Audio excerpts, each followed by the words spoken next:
Hey folks, it's Matt once again, and welcome back to another review, and this time is another Blu-ray that I got from a very nice guy, Daniel, aka DMC from New Zealand, and that is Bad Moon, the new Blu-ray from Scream Factory.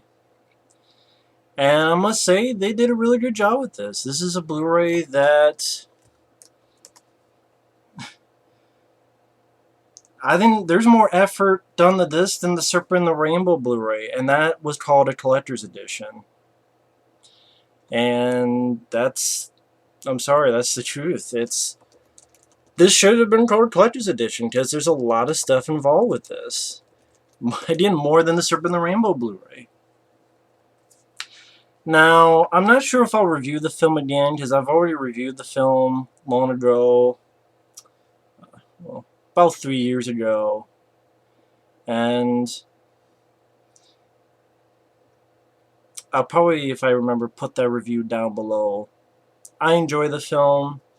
I think it's one of the better werewolf films out there. Cool idea where the audience connection, sort of our point of view, the main star is a dog named Thor, which is based on a novel called Thor, who is protecting his owners, his family, Meryl Hemingway and her son, Mason Gamble, who was Dennis the Menace in that 90s movie, from the uncle, Michael Pare, who is actually a werewolf. Recently been bit and has turned into a werewolf. And this dog is protecting the household, defending it from this guy. Doesn't trust him. And I don't know, maybe I'll do another review for this. But at the same time, it's a very straightforward movie. And again, I did the review down below. I'll put it down. I really enjoy the film, though. I think it has some really good gore effects. I thought The Werewolf by Steve Johnson looks pretty good. You had some really bad digital morphine effects, which there's two versions of this film, and one of them fixes that, and I'll explain in a bit. That was one of my few complaints about the film. The acting was fine. Michael Pare did a good job. Meryl Hemingway, I thought she did fine. The Thor, I think the real dog's name was Primo. He was well trained, great job, great dog that they picked. Just a cool idea. Dog versus werewolf, the movie.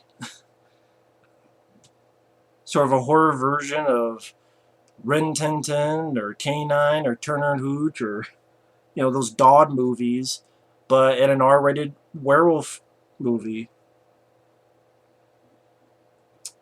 And it's a very short film as well.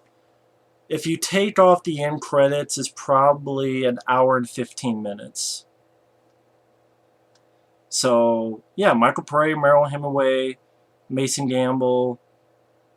You had some good gore, nice effects by Steve Johnson.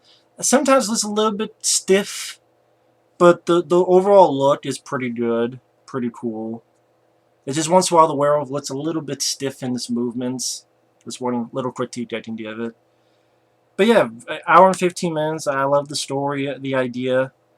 Just the idea of this dog sort of being the main star of the film, and it's not as corny or crappy as it sounds.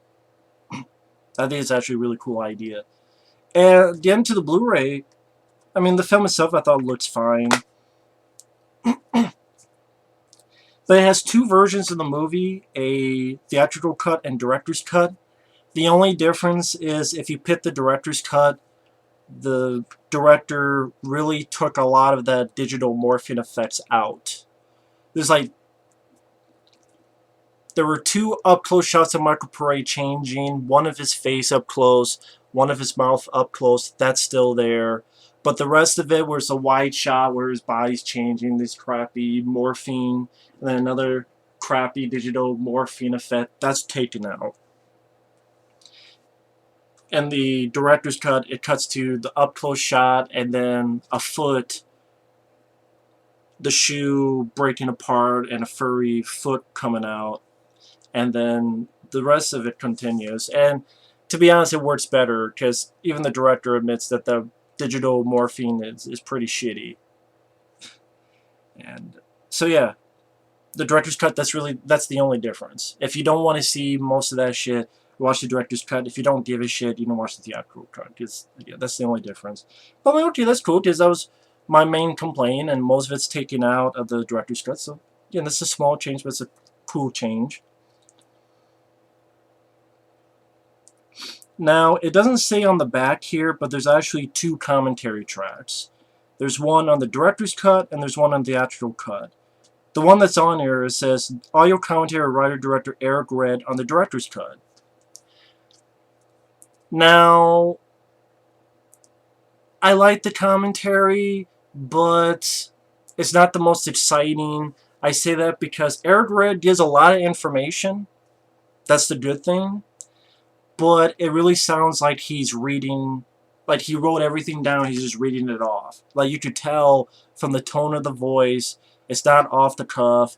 It's literally just, he wrote down a bunch, like a stack of papers, and he's just reading it off. For example, if you listen to my tone of voice and hear how I'm talking and being off the cuff, and, oh wow. But if I'm reading, there's a different kind of tone in the voice. Full crescent quarter. Full crescent quarter. Each is a bad moon for Ted Harrison. By day, he's a photojournalist visiting family in the Pacific Northwest. By night, he transfigures into a horrific half-human, a werewolf.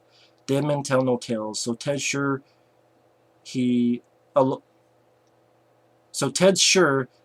knows about his vile double life. The secret, however, may be out. The family dog Thor, devoted to defending the household, has his suspicions. Writer-director Eric Red delivers a new infusion of thrills with his red-blooded shocker. So, like like you could tell I'm reading, stumbling, while I was reading. So, if that puts you off, I don't know if you'll enjoy that commentary a lot, but if you want one that gives you a lot of info and no dead air, that's a commentary to listen to. So it was good in an informative level. Talk about locations, actors, what he wanted out of the performance, he's proud of the film. But again, the tone is he's reading off some stuff he wrote down. The other commentary, which is not on the back, but if you go to the theatrical cut, there's a commentary with Michael Pare, with Michael Pare, Eric Red, and a moderator, John Fallon, the guy who runs Arrow in the Head, the website, known as The Arrow. Now, so I've read some reviews that give this commentary a bit of crap because, one, the audio of it isn't the best. Commentary-wise, the audio isn't the greatest because it sounds like John Fallon, again, the guy who's moderating it, who's the Arrow from Arrow in the Head. It's like he's on a speakerphone or a Skype call, so you tell he's not in the same room as them, but he's talking through a speaker of some sort. Some people complain that the guy cusses too much, that he's trying too hard. At the same time, I've seen interviews with the guy. That's how he naturally is. And also, him and these 2 other guys, those 3 are good friends with each other. And like Michael Pare and Eric Red, they are in the same room. Because Michael Pare and Eric Red, they worked together on this and another movie called 100 Feet. And John Fallon was also an actor in 100 Feet. And John Fallon has directed Michael Pare in a new film. And John Fallon has talked with Eric Red throughout the years. So all 3 of them are good friends with each other. So at the same time, this is how friends talk with each other. They cuss. They go blue. I don't really see the big deal that other Blu-ray reviewers have had of, oh my god, John Fallon cusses. I'm like, so do the others too. When Michael Pare says that the dog trainer was a prick, I thought that was pretty funny. And when Eric Red talks about Morgan Creek and how they screwed up the publicity of this, he cusses. say something like they did a fucking horrible job, or they did a shitty job, or something like that. I like the commentary. I will say, out of the two commentaries, that's the one that's the most fun. And it's nice to see Michael Pare and Eric Red in the same room, and John Fallon. I thought he did fine moderating it. Uh, my only preference is I wish he was in the same room so you didn't have that weird audio of it. But other than that, I thought it was a fun commentary. A lot of people throw it away and bash it. But again, you can only hear that on the theatrical cut of this. So, but it's still, I think it's cool that Michael Pare and Eric Red did a commentary for it, where they're just having fun and talking about the film and getting asked questions. And again, if you want more informative, technical, the director's cut is the commentary, was just Eric Red by himself. So you have two commentary tracks on each version of the film. You have a trailer, which is a shitty trailer. I will admit, it is a shitty trailer because it's only a minute long. It gives no indication that the movie's about a dog named Thor, who's the lead of the picture, which to me makes it more unique and interesting. You see the dog like one time for like 5 seconds, and they give like a shitty tagline in the trailer.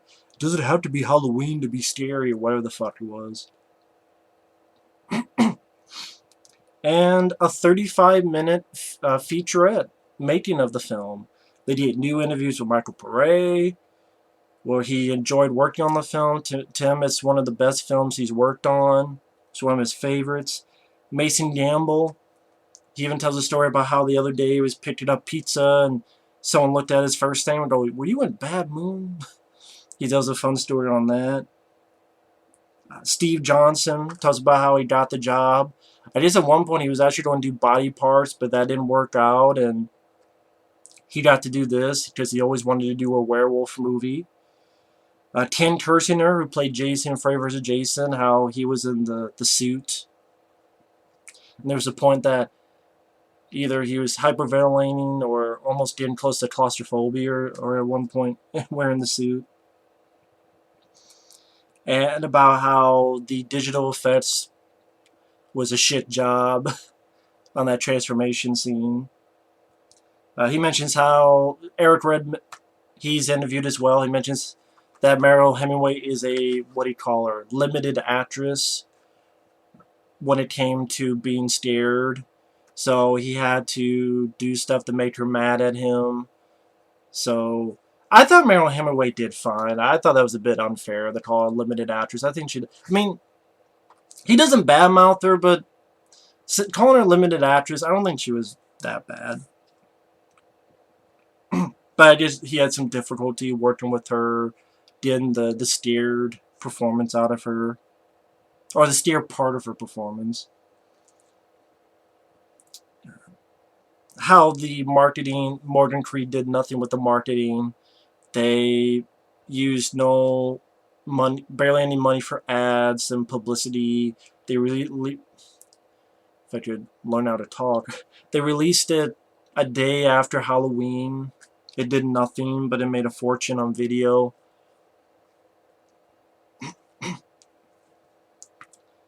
And yeah, the people behind the film seem very proud of it.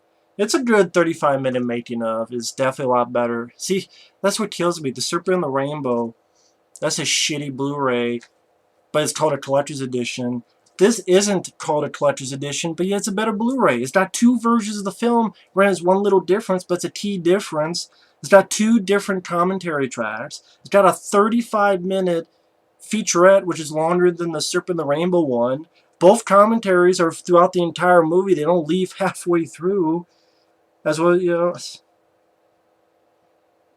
Shit, man.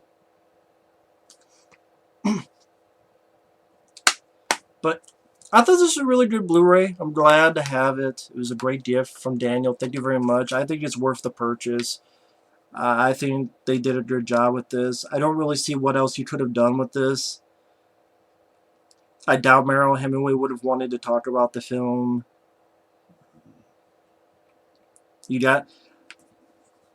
I'm hoping that one day they will do Body Parts with Jeff Fahey, because I think Conan Tate has one.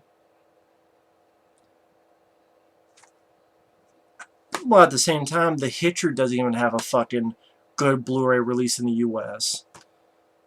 So I wish they would do The Hitcher, the original, the good one, and Body Parts with Jeff Fahey, because Eric Red wrote The Hitcher and wrote and directed Body Parts.